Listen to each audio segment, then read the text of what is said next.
phone lines now. Sorry for hogging Brendan. Who's the first? Daniel, is it? David. Hello, David.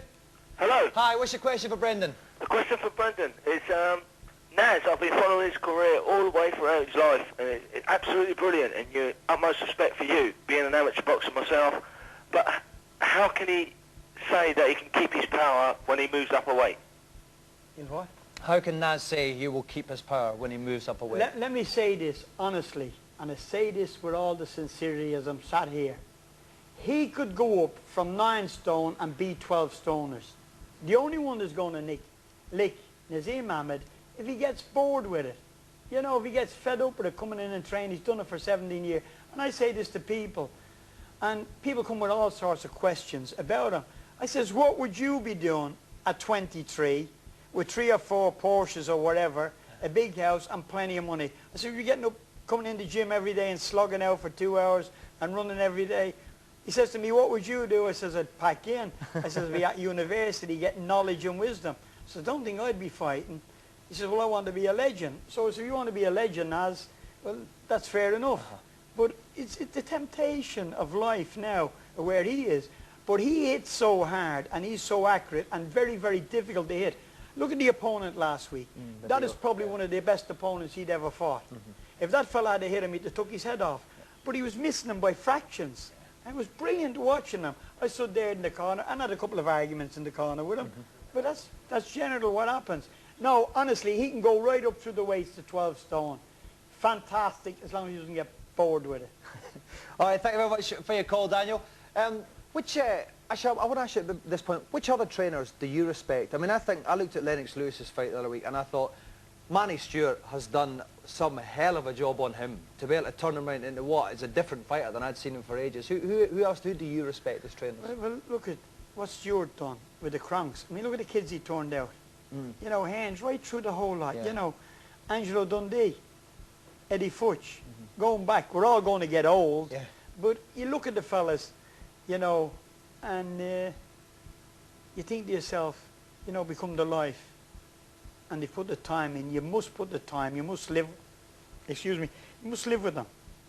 It's a very difficult job. It's a right rewarding job. When they come through, especially like Ryan Rhodes and Naz at 6 and 7, you know, I was explaining to people what was going to happen. And a fella called Barry Lake in Sheffield the other week, I was in a hotel in Sheffield having a swim.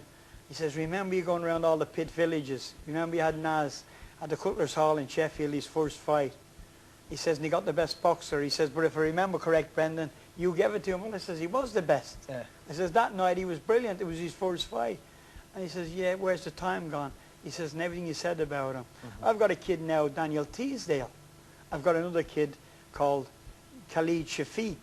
You know, he's been in another... That's the guy you want to send over to Ireland, isn't it? Yeah. Well, he'd come down where Herol Graham was in Glen Rhodes.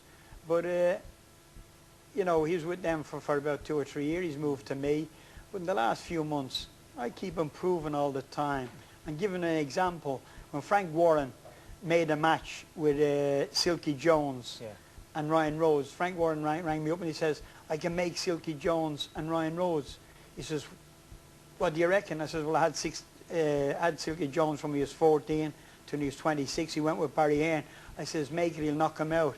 Everybody that knows boxing turned around and says to me, I'm mad, former world champion. I says, I taught him. I says, whoever makes a mistake in that fight will get knocked out.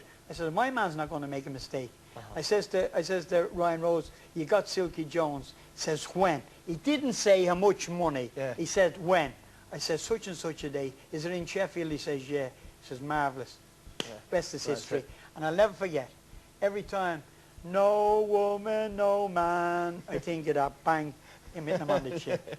He's a great lad, Ryan, actually. It was really good when I met him. He's a fantastic guy. One thing I've always wanted to ask boxers and trainers, which I've never had a chance to, is about the Rocky films, right?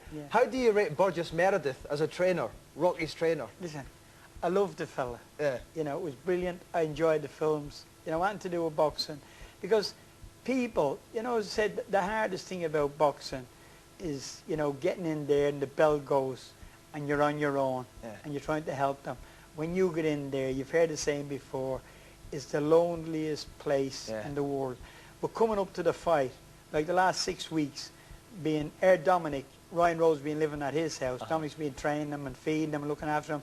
Nas has been in his own house, but every day with him for 6 weeks. You know, you're tied up, you're worrying, not worrying as such, but you're watching everything, what they're doing, trying to get everything right. Then it comes to the night and they perform. You sit back. I suppose it's like getting drunk. I've never been drunk, I don't think. It's like getting drunk or having this fantastic feeling. You can't explain to people, but you know, it's a marvellous game. Yeah. We've got time to squeeze an Ed from Streatham. Is he still there? Yeah, good morning, yeah. Hi Ed, what do you want to ask Brendan? Yeah, I'd just like to ask Brendan when Johnny Nelson's going to get his shot at the world title, because he's far and away the best cruiserweight in the world. I'm glad you again asked that question, and I want you to write to the Boxing News in the papers. Carl Thompson won the title in Germany, the cruiserweight title, a few weeks ago, and he's got to defend against Johnny Nelson. Now they're starting to get, as they say down in London, they're starting to get slippery. He's trying to get out of the way. He says, well, I want a couple of voluntary defences. He doesn't want to become Murphy's dog.